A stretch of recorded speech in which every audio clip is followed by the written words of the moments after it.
भाई एक मुद्दा है, मतलब बहुत समय से मैं सुन रहा हूँ। और मैं आमतौर पर क्रांतिकारियों के मामले में बहुत कुछ बोलता नहीं हूँ, क्योंकि इधर बोला और मुझे टेग लगा देंगे कि ये तो पर्टिकुलर पार्टी से है या ऐसे विचारों वाला है, ये है, फला है, ढिमका है।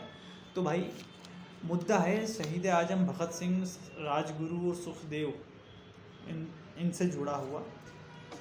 कुछ लोग बोलते हैं कि गांधी भगत सिंह को बचा सकते थे मगर बचाया नहीं, ये बात है। अब भाई एक एक चीज़ मुझे तुम बताओ, कितने निहायती बेवकूफ़ लोग हैं जो ये कहते हैं। तुम उन लोगों के साथ अपमान कर रहे हो, उन क्रांतिकारियों का अपमान कर रहे हो जो उस समय की जेलों में बंद थे, उस समय जिन्होंने क्रांति की थी, जिन्होंने देश की आज़ादी के लिए लड़ाई लड़ी थी। इन तीनों का नाम लेकर तुम क्या कहना चाह रहे हो? जिस समय गांधी उनको बचा सकते थे, क्या सिर्फ इन तीनों को बचा सकते थे? सोचो भाई, सोचो। कुछ भी कहने से पहले सोचा करो, समझा करो। मैं उन मुद्दों पर बात नहीं करता जिन पर जनता भेड़चाल चलती है। शहीद आजम भगत सिंह, सुखदेव और राजगुरु अंदर थे, आपराधिक मुकदमे के तहत अंदर थे, और उस समय अन्य लोग भी अंदर होंगे। उन तीनों को बचा लिया जाता तो अन्य क्रांतिकारी क्या सोचते?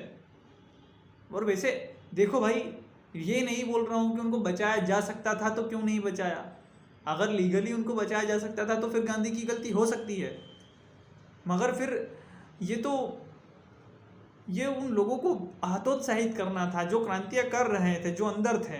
अब वो तो ये सोच लेते कि यार जिन लोगों के पास पावर है, जिन लोगों का कनेक्शन अच्छा है, जिनके कॉन्टेक्ट अच्छे हैं, वो तो बच के निकल जाएंगे, हम क्यों क्रांति करें। अब इससे ये भी मत सोच लेना कि ये उनकी तीनों की शहीदी, तीनों को शहीद कर देना था इस चीज़ों के लिए, लोगों को प्रोत्साहित करने के लिए। मैं वैसा नहीं बोल रहा हूँ भाई।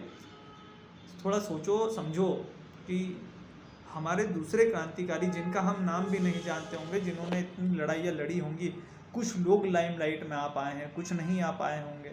अब ये उनके साथ अपमान हो जाता, होता कि नहीं।